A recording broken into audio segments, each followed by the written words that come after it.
Hey, everybody, welcome to No Breakaways, your source for all the virtual cycling tips and tricks. We are here today with our normal hosts, me, of course. We have Jackie Godby from Sarah's Pro's Closet and Noon Hydration. I know she has her fancy base layer. I'm very jealous. I need to figure out how to steal one of those somewhere. Jordan Shane, he's a pro cyclist for Elevate Webplex and Finesse Esports. And Jordan, why don't you go ahead and introduce our special guest of the week?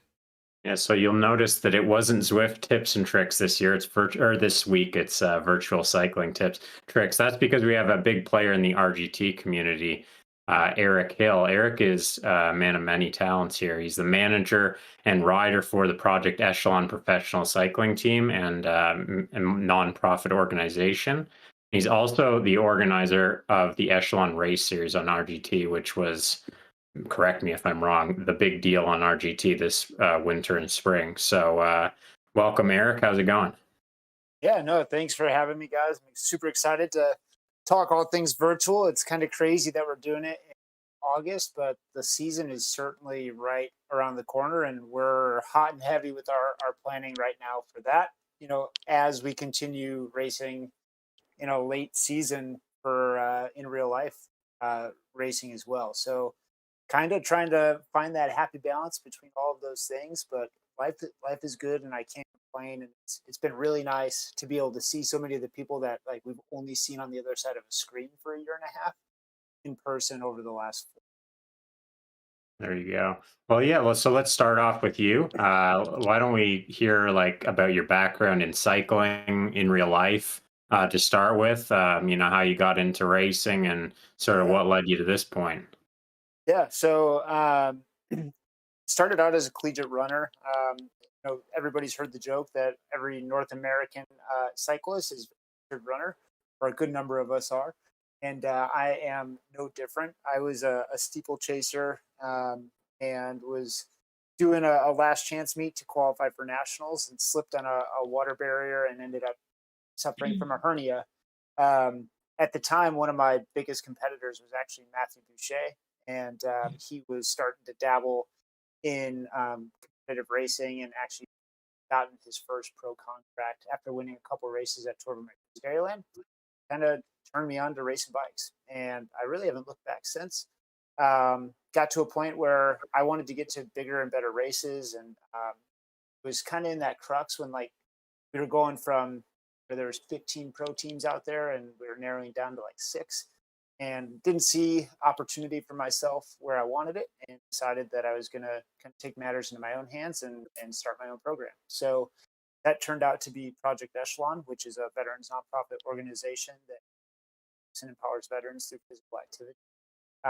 We work with our partners and our riders to coach and mentor the veterans that we support, and to try to remove some of the physical and financial barriers that exist accessing cycling and other forms of endurance sport as a means of therapy to tackle issues like PTSD, traumatic brain injury, and veteran suicide. We support about 200 veterans this past year. It's been a huge success. We've had a wonderful season racing so far this year, and to grow. And virtual racing has actually become a really integral part of that story and allowed us to open new doors and share our mission in new venues. That's awesome. So, Oh, yeah, how did you real get let in? Rick talk. You guys have stuff in common. Yeah. Well, yeah, we don't want to go into the running side too far. It's kind of taboo, but how did you get into the veteran side of things? I mean, how did that happen with Project Echelon? Yeah, so my sister's active duty. She's an Apache pilot. My brother-in-law's graduate of the Air Force Academy, and Air Force pilot. Um, had other family members that served as well, and so always had some ties there. But ultimately, we started the organization because a veteran friend of mine had made a third attempt at suicide and came to me saying, "Hey, I like either need to change my approach to life, or I'm going to end up taking my life. It's going to be one of those two."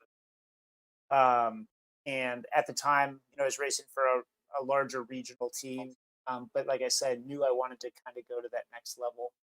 And I coached him into his first triathlon. In about 6 months, he had cold turkey quit cocaine and alcohol abuse. 6 months after that, he his first Ironman, self-admitted into a suicide prevention center to get the help that he needed. So it was really clear that it completely impacted and changed the course of his life.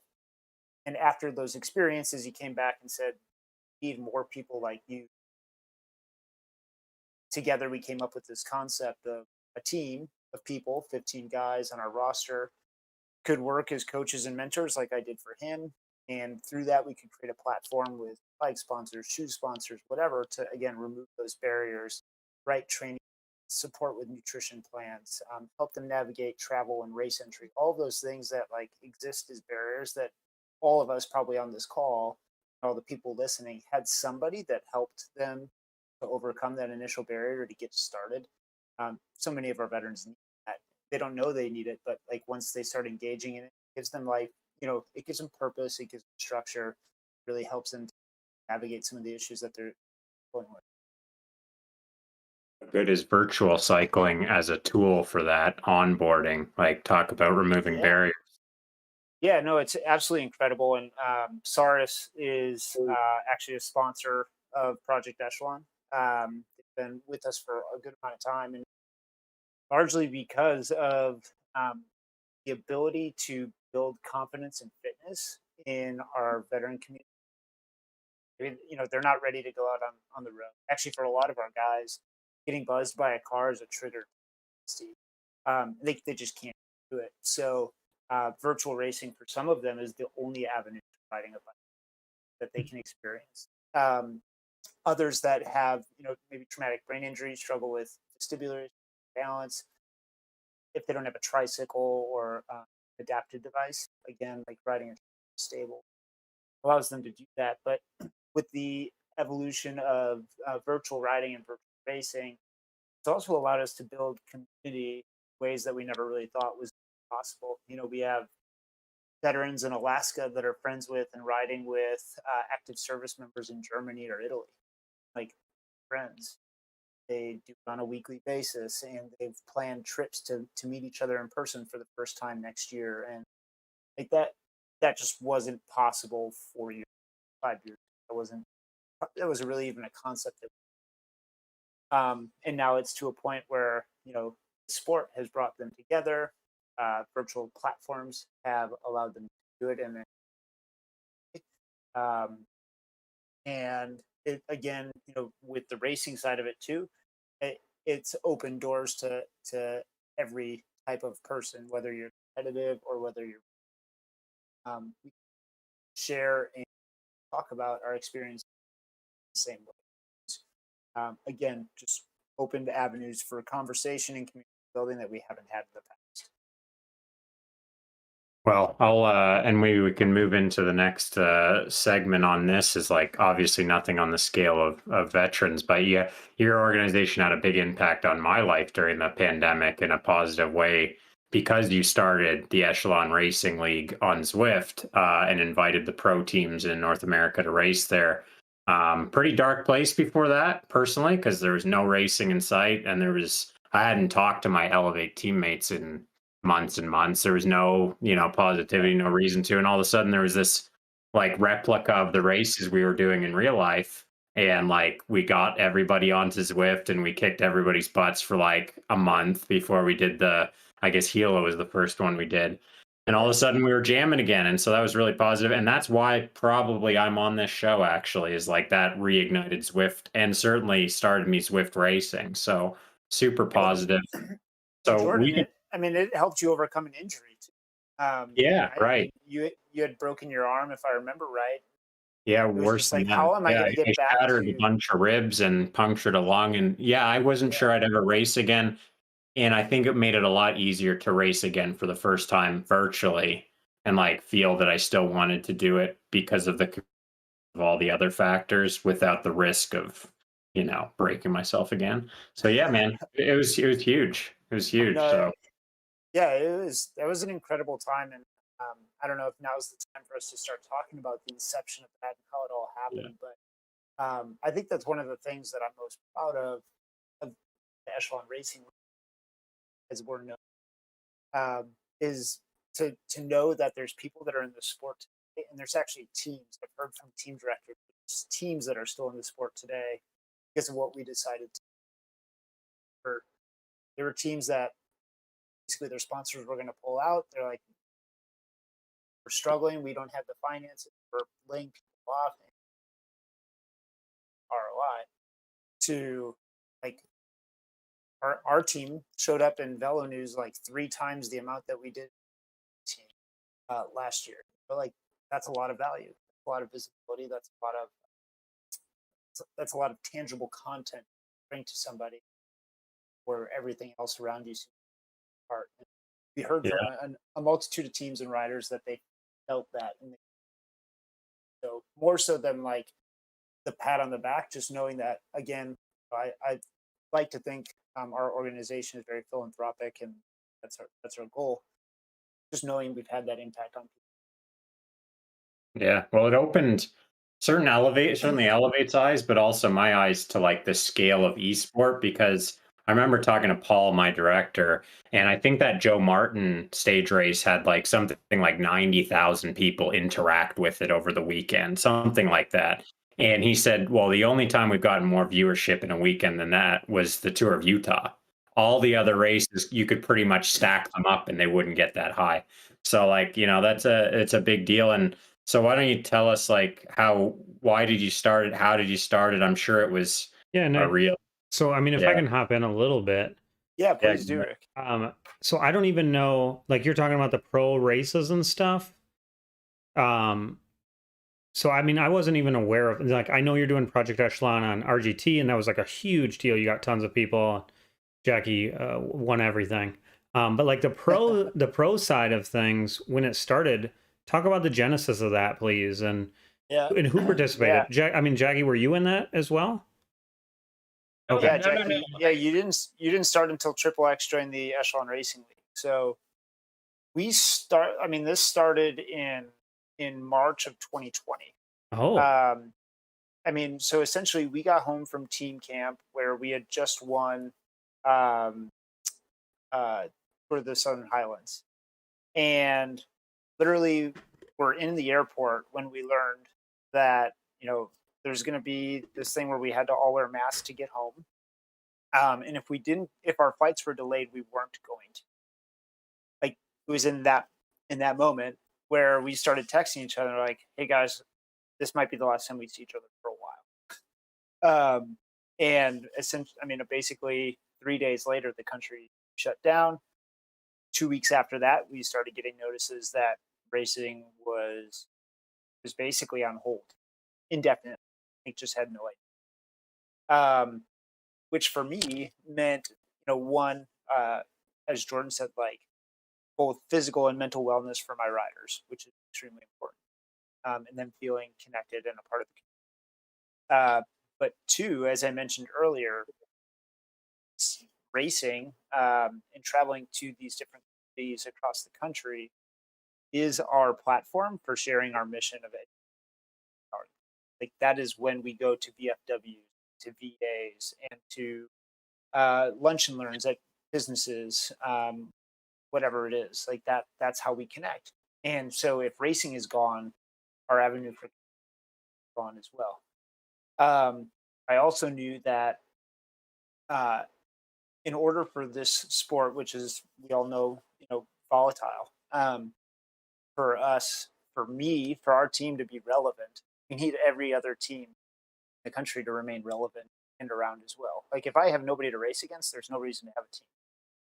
So I started to work with Matt Zimmer, who through the entire winter, him and I trained on Zwift together, and we jumped in some odd races together, and found it to be a really good tool. He had just actually been hit by a car earlier in the winter and had no other means of training, and he was living in Iowa, so he couldn't go outside. And that's how that all really started. Was, hey, let's do something we can both do together to keep you engaged, to help you get through this horrendous injury of by a vehicle while you're training.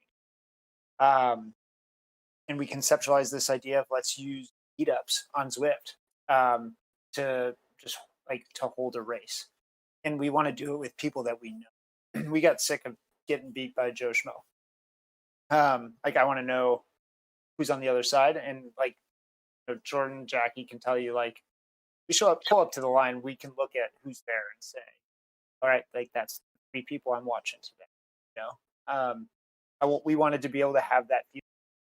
So we, at the time, meetups were limited to 50 people. So we reached out to a bunch of teams that we wanted to do with. Said, hey, you're each allowed to bring 5 people. We'll have 10 teams. We're going to assign you jerseys. So we went in and we found all the codes to access jerseys. Said, all right, here's your code, access your jersey. We're all going to meet up at this time. We're going to neutral rollout for a K, and then we're going to start racing. And just like started this random, omnium point system for these events. And a couple of us screencasted them, and I captured all the video and I sent it to Brad Soner, and Brad started doing cut-ups of it and posting highlight reels for us, which is also at the same time that he was doing his quarantine. So we got a ton of used because people were going to watch his tour quarantine, but then they're also watching cut-ups of these meetups that we.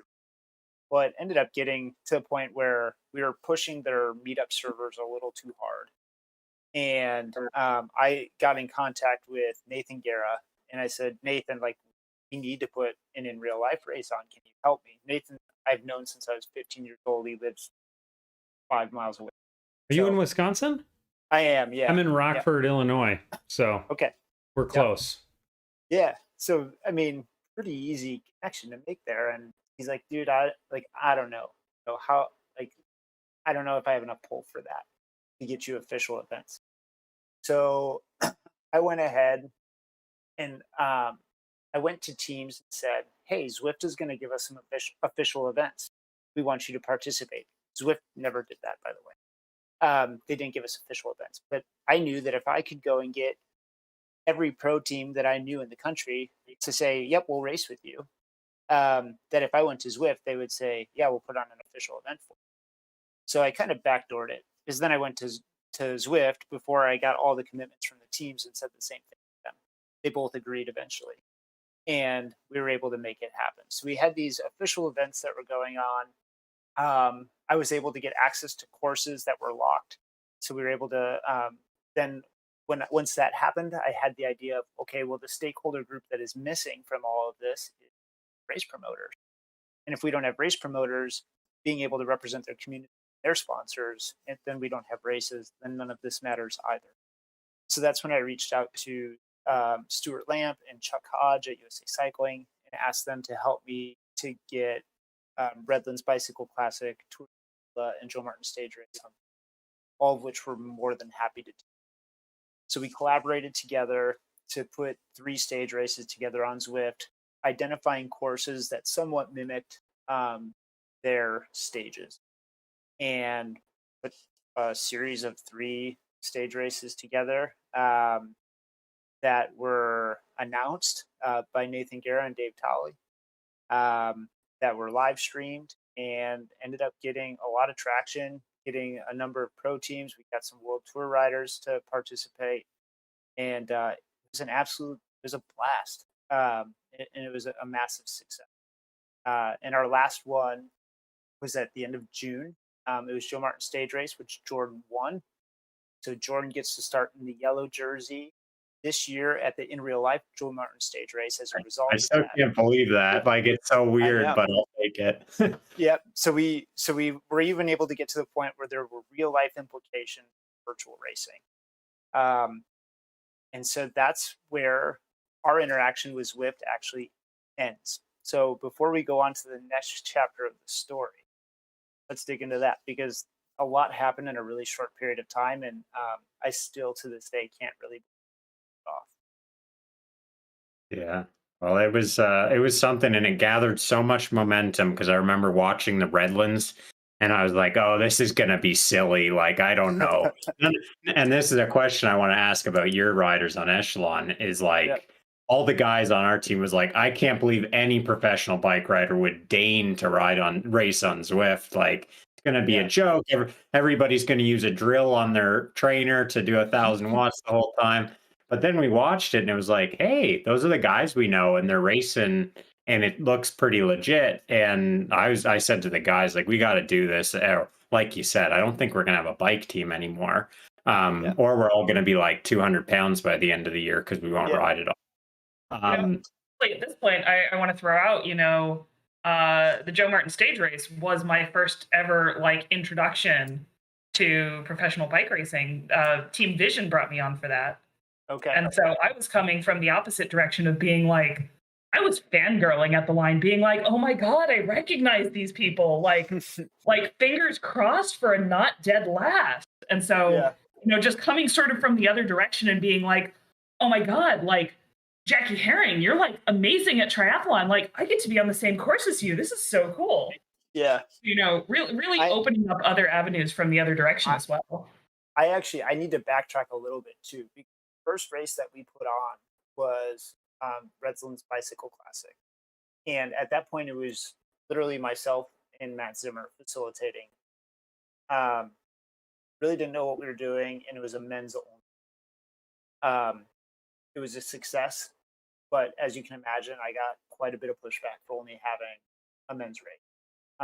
I just didn't have the bandwidth, quite frankly, to do both, and I didn't know enough of the director to even know how to start that conversation. So at that point, and I need to mention it, absolutely integral in what we do, and still is today. But Frank Cundiff reached out to me. He had raced with the at Redlands Bicycle Classic. Reached out to me. Frank, by the way, is a Navy veteran. He said, one, I love what you're doing, and we'll talk about that. Two, my girlfriend wants to race. She's extremely talented, and we get her involved. How can we do that? I said, well, I don't have the bandwidth of running. And he said, well, what if I helped you out? And so Frank and I came to an agreement that, one, obviously he's going to be a huge ambassador for our veterans, our veterans mission and vision. So he joined Project Echelon, and two, that he would be facilitator. So for Tour de the Gila and for Joe Martin stage race, we had parallel women's races that were of equal length, equal distance, actually equal field size for the most. So it was really nice. Yeah, it was really nice to have equity and parity there. And be able to really for the first time too, the women got to race mile for mile with the men got to race, and there was no barrier preventing us. So, I was going to say, Jacquie, when you said this, you were fangirling people. There are people fangirling and fanboying you now. I looked at one of your rides the other day on Zwift. You had like 200 ride-ons. Yeah. It's just like when you ride, it's just thumbs up, thumbs up, thumbs up, just constantly. Yeah. So many. She's at an EDM concert, just like. It's like a rave. That's life. Yeah. So I'll be honest. I give everybody a thumbs up. So I think that's the key. You give more thumbs up, you get more thumbs up. I've had people tell me like, "Oh, I saw Jacquie riding the other day," and I'm like, "Oh, cool." Yes. Yeah, she's the celebrity on this show. I did want to ask you, Eric, how was it like with your guys? And obviously, you have a little sway with them because you're the boss. But like, what was the buy-in like? Because it was a little struggle at Elevate. We liked it in the end, but it was a little struggle. Yeah, I mean, for the guys that live in Minneapolis, we have 3 guys that live in Minneapolis. We have 2 that live in Wisconsin. We have 1 that lives in Iowa. So from that cohort of guys, we were all in. I mean, like I said, we had been riding together, racing together on Zwift intermittently through the winter to get to our outdoor training. It was more so for the guys that had the ability to get out the door and be on the road because the weather was good, that we had a little bit of a struggle with initially. But very much like you, after that first race where they're like, okay, 1 that was actually kind of fun to watch, and 2 that was bloody hard. There's no way I can even replicate that effort in a training block. Yeah. And we were still thinking that racing was going to go by whatever that meant, right? Like we were all disillusioned at that time, but like everybody's like, I need to do this, otherwise I'm just going to get hammered as soon as we start racing. It's not going to. So getting buy-in was not difficult, and Saris was, as soon as we shared with them, our initial participation numbers, they knew that it was going to have a lot of value as well. So they were very quick to equip all of our guys with hammers and make sure that they were on equipment that was going to get them through the season and give them a quality experience. Right. Well, so it was a massive success. Like it just was a crescendo, right? And we were all kind of excited about what comes next. And then we get to the part where it goes from Zwift to RGT, and Jackie can start weighing a lot in more than Rick and I about this. Like I remember when you announced that, and we had the meeting, and like I was apprehensive, and I think a lot of people were, but it's turned into this sensation, and you kind of like almost own the platform on that end, and it's pure racing too. Like Zwift has a lot of different things going on, but you got something special there. So let's talk about why the transition, and then sort of what the benefits have been as you've rolled it out. Yeah, and I'm going to be careful here because I think Zwift does an amazing job of getting more people on bikes, but I think our visions just didn't quite align at that point. We wanted to continue putting on these events that replicate in real life events, and they're like, well, Zwift isn't a real life based platform. We are gamified. We wanted to do things like, turn off the what are the little tokens? Power ups. What power ups? Yeah, we wanted to turn off power ups like that. Again, just didn't quite align. They wouldn't let you turn off power ups? Well, they do like they have races without them now. Yeah, but that wasn't really a thing until we started pushing it. There was a lot of growth that happened in the conversation us as we started envisioning and wares with. But they were also starting to work on their world champion and the virtual bronze, which I luckily enough had the opportunity to get some input on and like behind the scenes on that. But it ultimately put a hard pause on what we were, because that had a bigger potential impact on their than what we. But again, knowing that my stakeholders were here in the U.S., teams that I interact with that I need to be successful with, I wasn't okay with that, and we did define a new. So that's when we started exploring options, and where we had learned of some of the updates that RGT had put into place with adapting 6, allowing us to use things like GPS files to create replicas of those courses. So elevation for elevation, turn, things like tactical prowess needing to be part of the racing. So RGT, you actually break into corners and then accelerate out of them. Like I said, the drafting algorithm is a bit different. The positioning actually matters, like where you are in the group. If you're on the outside, you're actually working harder than if you're on the inside. So you need to know where you are relevant to the other riders around you. So there was a lot of things that brought value there. We also had the ability to 100% customize the graphics inside the game. So things like banners and roadside fences, chalk, and all of that stuff. So it gave us the opportunity to sell sponsorship, to represent the races and the communities they raced in better, because their arches. We welcome to Redlands, California, for that, or Fayetteville, Arkansas for Joe Martin's stage race as you rode through the finish line. So for the stakeholder group that we were working with, that brought a lot of value. And again, my vision for all of this was to ensure the system of our sport here in North America and the teams and riders that I valued. So that was ultimately the reason for for our decision that we wanted to on. Nice. And you certainly won over some real racers, and Jackie, who's, an e-racer, not a road racer, ended up over there. And like personally, I ended up staying on Zwift because of the World Championships and then because of the whole Premier League cycle, which we could talk about another day. There's definitely not, there's positives and negatives to that as well. Yeah. But yeah, like I've seen so many racers that I respect end up on RGT, and I think that you're an entry point to that. And so like we can just wrap up the Echelon Racing League section here. Like, okay, the season, like you said at the beginning, is right around the corner. Where's the ERL, all abbreviated, going next year?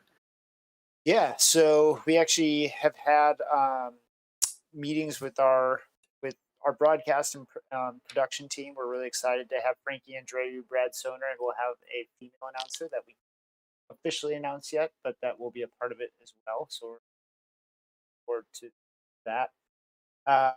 We're expanding what we're able to do with our broadcast too. We're actually partnering in a university to help enhance that broadcast and that production. So we're working with their sports broadcasting.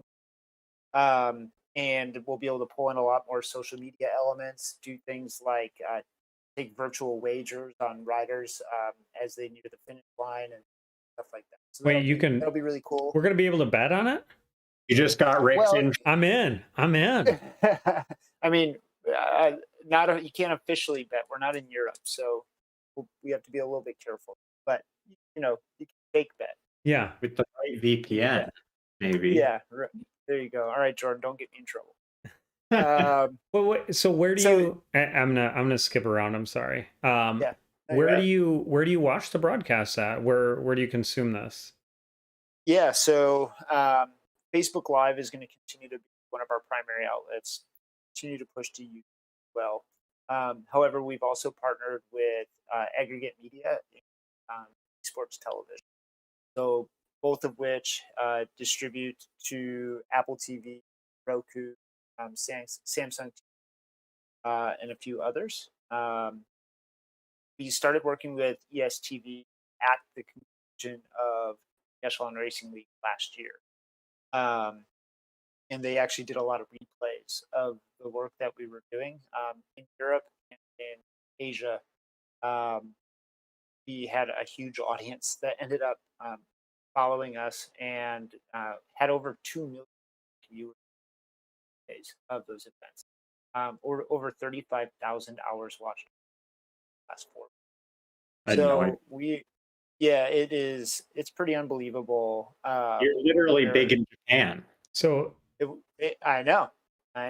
Do you have the largest e-cycling racing viewership? I can't officially say that, but I have to believe. Premier League's doing like 15,000. I was going to say you can unofficially say whatever you want here. We'll go with it. Yeah. I think we do, and it's been pretty incredible. And I think the things that we're going to be pulling in, like I said, this year for that higher viewer engagement, is wonderful as well. We've learned things too that like for especially the amateur league, like because we have parallel amateur league to pro league, so the amateurs can race everything the pros do, and we broadcast that as well. But we're going to do things like participation giveaways. So anybody that participates will be entered in the raffle to win things like Normatec boot or a Saurus H3 or a 720 right things. So we've learned that brings a lot of value to people who would watch and engage and participate as well. So learned a lot last year, and we're excited to be able to have the opportunity. Sure. A lot of the races that we worked with last year are coming back, but I can't officially spill the beans on these things either, but have some internationalization of events coming in as well. Events that you've probably seen on TV before that want to be a part of it. So with that, we're hoping, actually, we know that we're going to be able to bring some more international both in real life and virtual, to the table as well. We had teams from Europe and Australia last year, but we're expecting to have more this year. The other thing, and I think, oh, go ahead. I just want to say, before we get too far off the topic of engagement, Yeah. I want to throw out one of the most important endorsements, at least to me.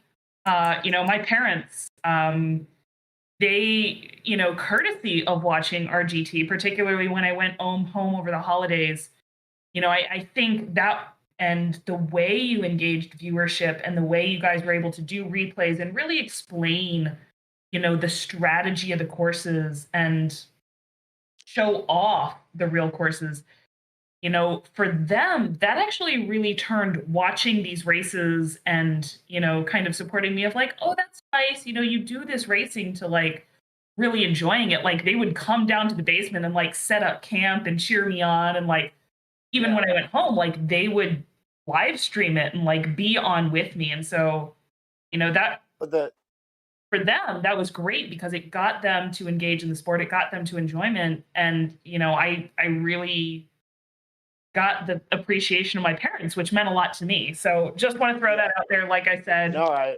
most important endorsement I have is my mom. I really value that feedback. I think we saw, Crystal Goldblum Hickok, like very similar thing, like all had great supporters. I mean, a lot of people doing things like the Zoom production room where you could see all the riders next to their virtual avatar. And I think that really helped to bridge the gap for a lot of people too on in real life racing, virtual racing. Like one of the things that I also have as a secret goal of mine is to not completely merge the two, but to bring them to a point where like one, you can do both and you can be respected at a high level for both. This as an professor, I still feel like there's not a whole lot of respect for sides. I want to bridge that and like see it as an opportunity for us to just grow the sport, regardless of what your primary passion. So Breach. I think people being able to see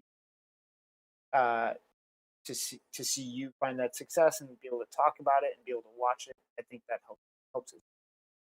Yeah.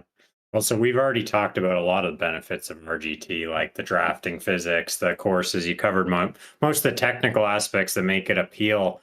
And certainly got that last part really gets me interested because the exposure I think is really important for professional athletes going on there. But I guess Can I drag it back to the normies like me a little bit?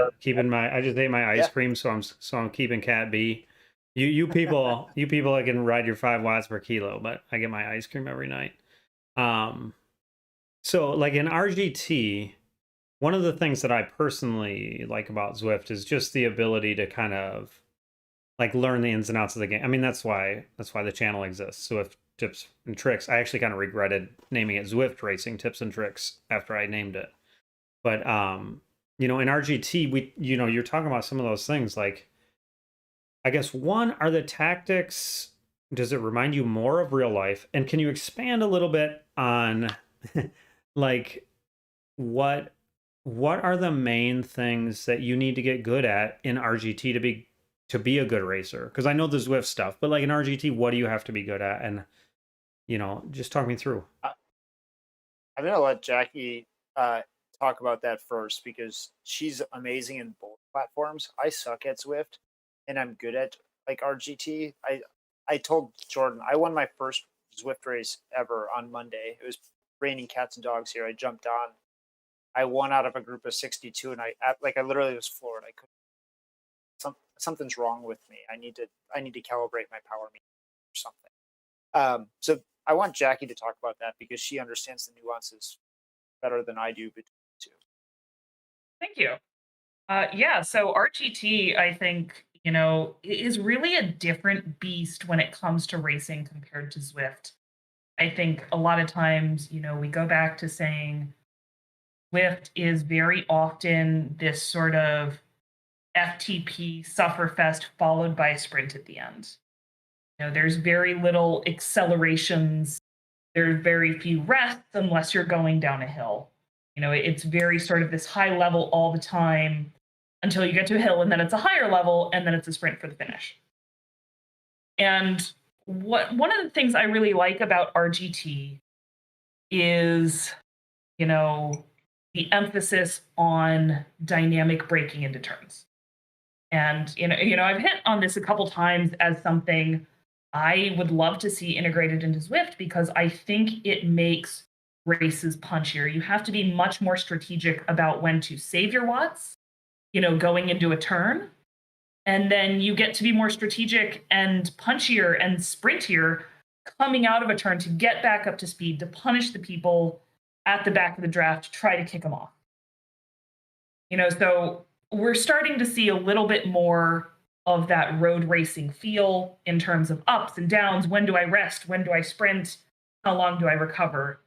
And that's really accentuated, I think, by the draft physics Eric was talking about, where position matters. It's not just, am I in the draft? Yes, no. Okay, cool. I get to have 10% off. It's, am I, first wheel? Am I second wheel? Am I sitting between three riders riding shoulder to shoulder? And what I really like, and I've heard both way on this, but as somebody who did not have a lot of experience road riding and spent many, many years trying to stay outside of the draft on purpose, one thing I loved about RGT was there was this heads-up display of the watts you were saving in the draft. And so to me, that was a fantastic tool as I was trying to learn where do I needed to be in position, as I had this feedback, second by second. Okay, I'm pulling ahead. No, I'm working too hard. Okay, what if I stay here? Oh, that's good. I need to stay here. And that dynamic feedback, I think, really gives you a better idea of how punchy you need to be and how slow you can get away with. There was definitely a stage of a race during the Echelon Racing Series where I forgot to plug my electronic shifting in. And so I thought I was in a fixed gear, and there was a hill at the end of this very, very long stage. And so I pulled back, sat in the draft, and just played 40 minutes of literally how few watts can I put out. And is there a different Is that way the to Gila race? Monster stage?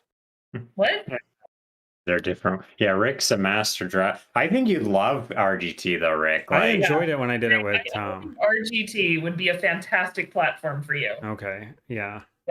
Let's not miss the most important differentiation is this channel is called No Breakaways. RGT, many breakaways. I know. What am I going to do? It's just a loves breakaways. It helps breakaways. And I think that's one of the really exciting things, that you can see breakaways form, you can see breakaways fall flat, and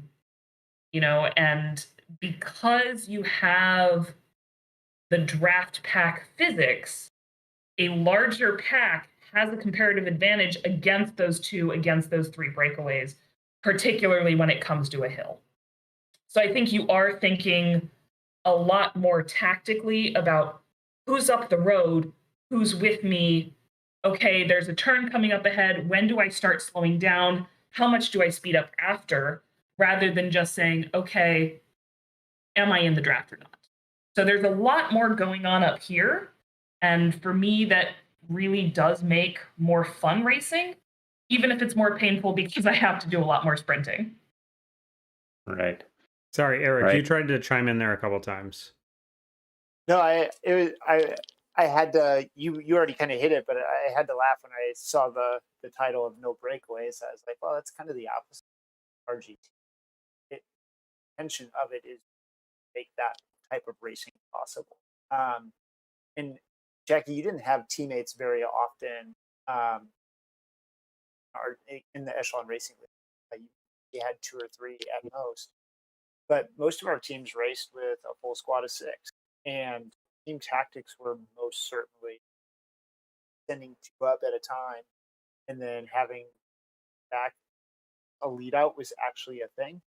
So one of the things that's different about RGT servers is that your your space, your position on screen is your actual position relative to every other rider on It's screen. like it's server side as opposed to client It's side. server side versus client side, which is Zwift, right? So a lead out was actually possible. Like I knew that I was sitting third wheel out of 5 on my team, and that they were going to sit up, and I could launch, and everybody behind them was going to get screwed, right? Just like have a Right. sweeper. You could do that. You could do Whereas that in RG. we So it we was really talk, cool. yeah, we talk team tactics on Zwift, but it's like almost a reach to make it happen, right? Like it's, it helps, but if you're the strongest rider, you could probably win if you have the best sprint, right?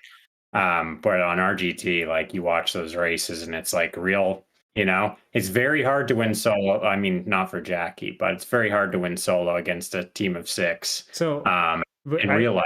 I actually have a question for Jackie that I've been meaning to ask her, but now's the perfect time. Are you the current USA national e-cycling champion, Jackie? No, because it was a qualifier, not a championship. So For Zwift Worlds, we're they gonna haven't had say tips yet. okay. We're gonna say you are for my intents and purposes. I'm gonna consider you then the U.S. national champion. USA Cycling to host a national championship event. I think that would be amazing. I think a lot of people would love doing it. Well, I remember the last time we had the one on Zwift. Like, I mean, even it turned out to be on my birthday, and I couldn't do it, but like, it was. Everybody was looking forward to it because we got to race too, and just get hammered up the first hill, and that was that. But still, it was fun, it's a nice thing. Yeah. Yeah. That's got to be on the horizon, Eric, because the national USA cycling is RGT centric now. Is it? Yeah. Honestly, I would say that they're platform agnostic. Okay. I think that they see the nuances between the two and recognize that they're different, and that just like sometimes we have world championships in the Alps and sometimes we have them in Qatar. Like, there's no reason why we can't have best speed racing national championship take place on RGT one year and take place on Zwift. Different nuances, different types of racing, still esport. And so I think that they've positioned themselves to be that by kind of relatively agnostic, having the platforms, and I respect it. Right. I think it's a wise move for the entire their entire member. Well, so to sort of wrap up and get to your to the fun part of the interview, I mean, we could talk about RGT It's all for a long. fun. It's all fun. Yeah, this just gets my blood pumping, though. Talking about the tactics and the dynamics, but like for our viewers and listeners, probably broadly Zwift users, like I've looked into RGT these past few days researching this. These guys are making advancements all the time in like a very transparent ways, and a lot of the stuff we talk about on our Zwift wish lists of like they should try this, they should do this, they should. RGT does that stuff all the time. I mean, they actually threw out a really major downhill drafting update in the middle of the Echelon Racing League. Yeah. I would actually like to share how that. So, to me, that was a huge mark of how responsive they are as a platform. I'd love to share how that happened. I can't. Yeah. So, Joe Martin's stage race was coming up, and we knew that the Mount Sequoia was the road race. The time trial was Devil's Den, both uphill finishes, not a big deal. But we were going to do the Fayetteville crit, massive downhill, right, Jordan? Like when you're bombing 45 miles an hour down that hill. Over cobblestones. Yeah. No, I wouldn't call them cobblestones. We're going to call them decorative pavers. I raced cobblestones last week in France, and those were not cobblestones. But anyway, into a just a technical left-hand corner at the bottom there, and we knew it was going to be an issue with the current physics. So we jumped on with their engineers, and we pulled up race data from 3 years from different riders, and we looked at their physics, and we looked Java files on how we entered and exited that corner. What was our speed into? What was our speed out of? And they adjusted dynamics of the physics, and they adjusted the cornering algorithm as well, specific to actual in real life race. It was incredible. And Dude, it that's completely amazing. changed the way we What was that? completely changed the way we race the rest of the season. Like I would encourage anybody to look at their website because they have a blog of all this stuff that they're doing all the time and stuff like that. It's like, wow, you guys are really paying attention. Yeah. Which I mean, I feel like that emphasizes something that I think we've alluded to on the show, but maybe not talked outright about. It's almost like there are two platforms needed, one for racing and one for not racing. And the not racing one is focused on all the group stuff and because like, I mean, I rode around Zwift today, and it's a great platform, and obviously I love it, right? I spend a lot of time on it, but I could not care less about drafting or anything else when I'm just doing a workout on Zwift. But when I'm racing, all I care about is the drafting and the fit. Like that is 100% all I'm thinking about the entire time. And so it's interesting to hear like RGT is almost that potentially that other like platform that is racing. And you know that Zwift is holding back on the physics to facilitate the group stuff, right? The blog exists because people like to go fast in a big group. And way more people do group rides. And so like I get where Zwift is coming from, but like you do almost like need to be like, hey, go ahead, Eric. Again, it's paying attention to their customer and their stakeholders, and that is who their customer and stakeholders are, which is why we ended up ultimately going separate ways from each other. And it's not for a bad reason. It's just we had a vision. I 100% agree. I think there's value in. So we got a YouTube question actually about RGT. We have David Torello from Team Draft.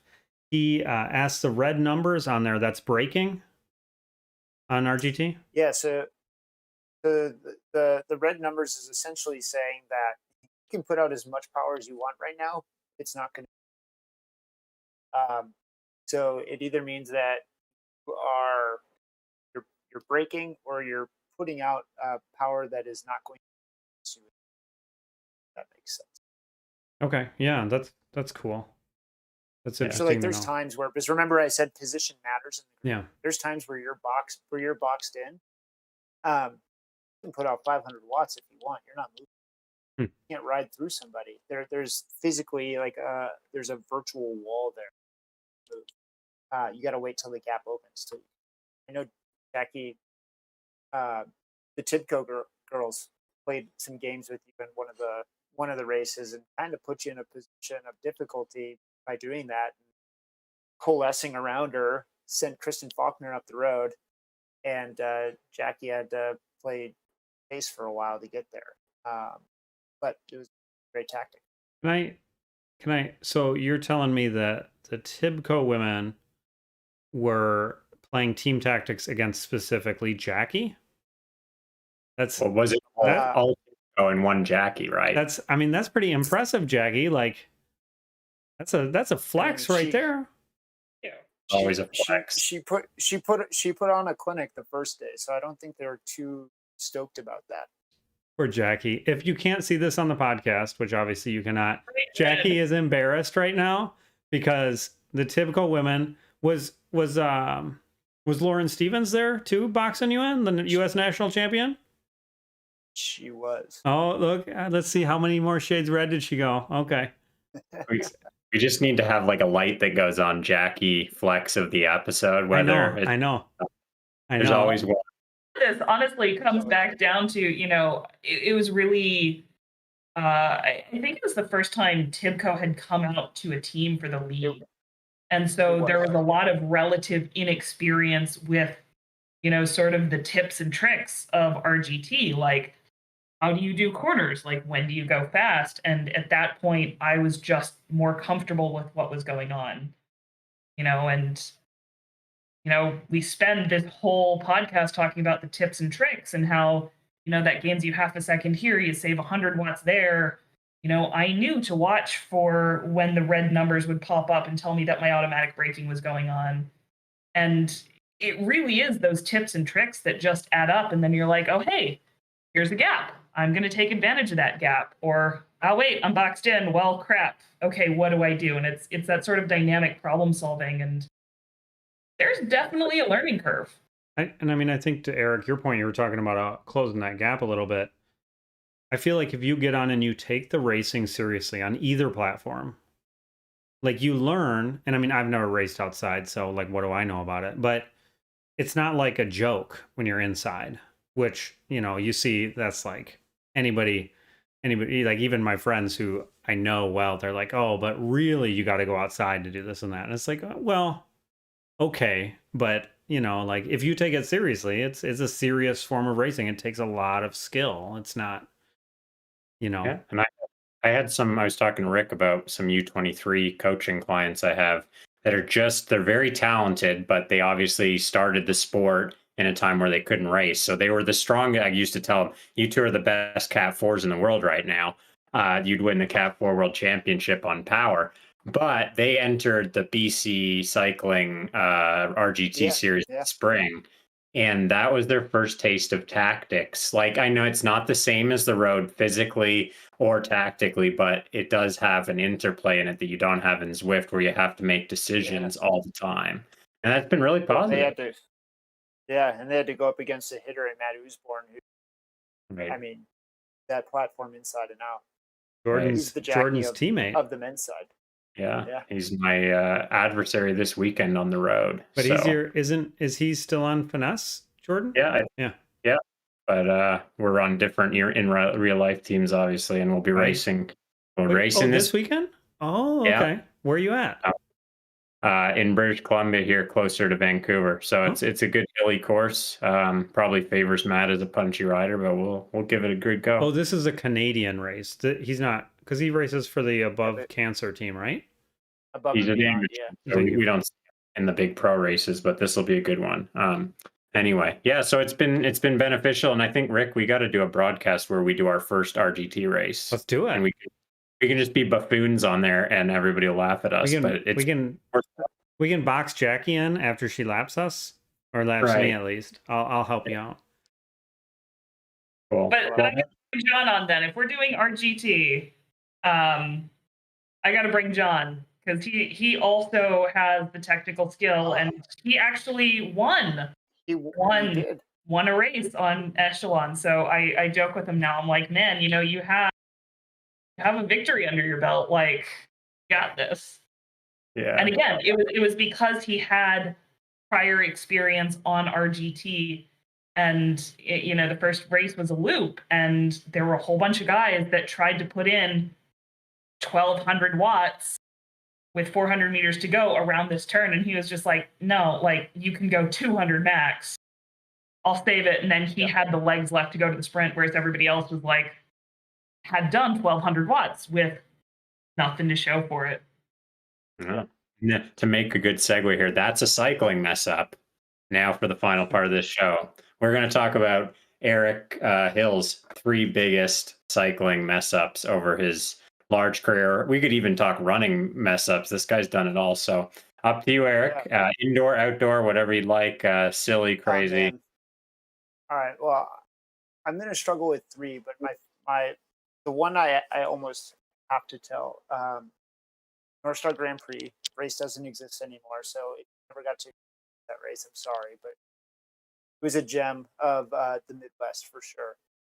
And Project Echelon was brand new, first year. I mean, we had limited.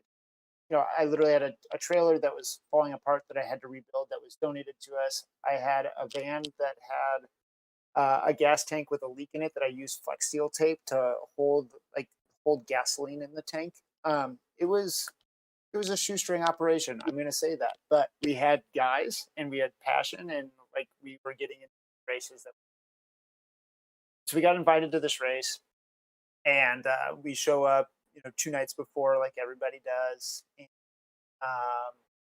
went to our host house. Host wasn't there. They just left it in his row houses. And I asked one of the guys, like 20 at the time, he did like jump out, tell me if we can pull into the driveway. It's pitch black. We pull into the driveway, and will we be able to get out tomorrow? He's like, yeah, you're good. So we pull in, And like as I'm pulling in, this driveway's getting narrower, and I'm, basically already in there, and there's 3 inches to give on the side. All right. So I roll down the window. I'm like, dude, are you positive? Like, we're gonna be able to flip this thing, pull out tomorrow? He's like, yeah, we're good. There's a whole backyard. We're fine. So I continue to pull all the way in, park it. There's plenty of room. He's not wrong. And we wake up the next day and have to get to, um, somewhere along the line, somebody lost the keys to the trailer, so we couldn't get into the trailer to get any of our equipment. The neighbor had come home, parked his car right next to the van, completely eliminating our ability to turn around. And I could no longer unhook the trailer to just turn the van around either. So to the right of the van is a retaining wall. And after multiple attempts to try and, why turn the trailer and van combination around, we got the bright idea of disassembling the retaining wall so that we could Y turn and drive out forward driveway. This is my first ever pro manager. We are gonna be late already, and we're literally disassembling our host house retaining. And so we do that. We were able to make this turn, reassemble it. We're covered in dirt, like just look like total slobs. All jump in the van, show up. Well, Jordan, if you know anything about pro race, how many people are allowed into a man? Yeah, just you. One. Yeah. Your manager, right? I show up with 6 guys. So that was foul number 1. They're all told to go away. Foul number 2, 15 minutes late. Foul number 3, I literally look like trash. I'm covered head to toe in dirt. I'm in a ragged t-shirt. I'm wearing athletic shorts. There's people there from the media that want to talk to these riders. And so that was my introduction to the sport, and the first pro race that we were admitted to completely could have ended in the backyard of a random person I've never met that went to their home for a week. But we've come a long way, and I'm glad we did, but I haven't experienced something like that since. But I didn't know what I was getting. But it turned out okay. Oh, it's a metaphor, man. Where there's a will, there's a way. Where there's a will, there's a way. Breaking down barriers, literally. Yeah. So it was. When we have hosts, after all things go well, I often tell them that story and thank them for their time and opening doors to us. I ask them to be grateful for the fact that we destroyed them. Right. That's a really good one. You have 2 more, or is that? I mean, that's hard to top. That's a pretty good one. I mean, what are you gonna do? Yeah, and it was long. It was long-winded, Gordon. I don't want to be that guy that just doesn't stop talking. We'll take it. Like there were 3 in there, you had the driveway incident, you had to bring multiple guys, And I mean, I had to flex seal tape a gas tank to get a van to work. That I think is worthy of one element of itself. So if honestly, we need a Flex Seal sponsor. I think we should have a Flex Seal sponsor. Flex Seal, Project Echelon Racing, match made in heaven. There you go. Could probably fix a broken carbon bike with that stuff. Yeah, tire sealant, whatever. If you're gonna pick anybody to run a race series, because race organizers are on like the highest level of adaptability to make stuff happen, it's got to be the guy that disassembles a retaining wall to get his team to a race on time. Well, I mean, that's a good cap, and I think that shows how versatile Eric is and how much passion he brings to this game, and geez, how far he's come with the team and with the platform and everything else. And so thanks for coming on, Eric. Yeah, no, thank you. And for everybody that's listening, I hope you take the time to either participate in our amateur, again, be able to participate, race all of the courses that the race or those that happen, or see if you can connect with a team that's in the pro league. Spoiler alert, we're going to be doing something, having a RGT draft. So you'll be able to participate in a combine. We'll be collecting all of your data, we'll open up a draft so that teams pull more riders, rosters, field teams at every.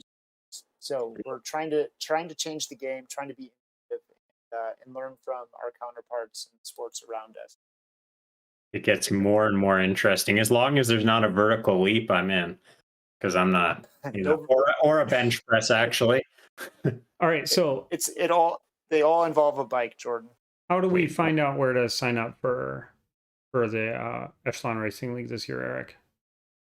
Yeah, if you go to echelonracingleague.com, all of the information will be coming out very soon there. You'll go there and you'll notice that the website hasn't been fully adapted to resemble what yet.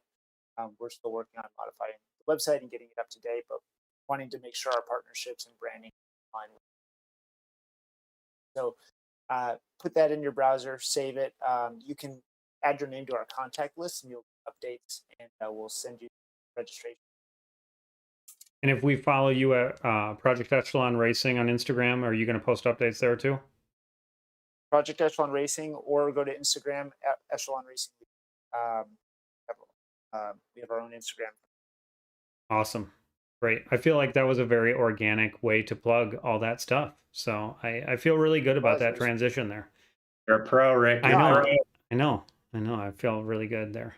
All right, Jordan. This whole conversation was awesome. Yeah, good. Yeah, thanks for having it. And Jordan segued before we could talk about me and Jackie's 10-second challenge, but I set a new 10-second PR, Jackie, that I was going to troll you on Instagram all week about, but I didn't have time. So I hope you didn't even try it. A number, Rick? I was going to try tomorrow, but if you beat me, I will happily send chocolate. No, I did 960 for 10 seconds on Friday. Ooh, and okay. I almost blew myself completely out. It was bad news for the rest of Friday last week. And I had the whole thing. I was going to troll you on Instagram. I was going to post a video of you saying this thing and challenging me. And then I took a screenshot and I was going to be like, oh, what, Jackie? And then I had too much to do. And so I had to wait for today. But yeah, I wanted to let you know. Tomorrow, with the goal of trolling you and probably fail, but that's fine. The nice thing about not trolling you is this means I've been better at one part of biking than you for like 6 days, which is the first 6 days, other than the 10 years when I was born until you were born. That, because I'm guessing out of the womb, you were probably better than 10-year-old me at biking. So. No, I was terrified of a bike for like the first 15 years of my life. Like that was I was just like, do we have to go on a family bike ride? God. And then I realized, oh wait, this is better than a car because I don't have to pay for gas and I don't have to ask for parent permission. You hopped on the bike and just 6.4 watt per kilo FTP right off the streets. That's what you got to do when your parents decide to live at the top of a 10% hill. Oh, there you go. There you go. Every day going home, you're just like, why, Mom? Why, Dad? I don't like this. All right, Jackie, let's hear the sponsor plugs. You even got the shirt on today, so let's get it. So on Zwift, I race for Sarah's the Pros Closet, and also sponsored by Noon Hydration. So thanks, guys. Couldn't do what I do without you. Jordan, hit us up. Elevate Webaplex on the road, and peakformcoaching.com for all your coaching needs. Eric, do you have any more you want to add? Yeah, I think Argon 18, Saris, Reynolds Wheels, Cask, Coup, the whole outfit, and Jacquie, they keep us outfitted for both our indoor and outdoor needs. Oh, awesome. Yeah, so next week, hopefully we're going to be talking the same thing we were planning to talk on this week, but then Eric was awesome enough to come on. We really appreciate that. Next week, we're probably going to be talking a little bit about the transfer season. And by the way, I love that draft idea. That's so cool. I'm going to think about that all the time now. But we're going to be talking about the transfer season, how to approach our winter race schedule, which the ZRL racing schedule was actually released today. So we can talk about those courses. We will be in depth. And I saw there were no big climbs, which is my kind of thing. Yes. And indoor bike maintenance, which will be an interesting one. So yeah, just make sure if you're a team and you want to talk to us and do a team interview, we'd love to have you. We want to hear about all the teams on Zwift and RGT. follow us on Instagram, click like and subscribe, all that blah, blah, blah, influencer stuff, but do all that. The podcast, Apple, Spotify, Google, just search for Outside the Draft. And thank you all three for coming on. Thank you. Yep.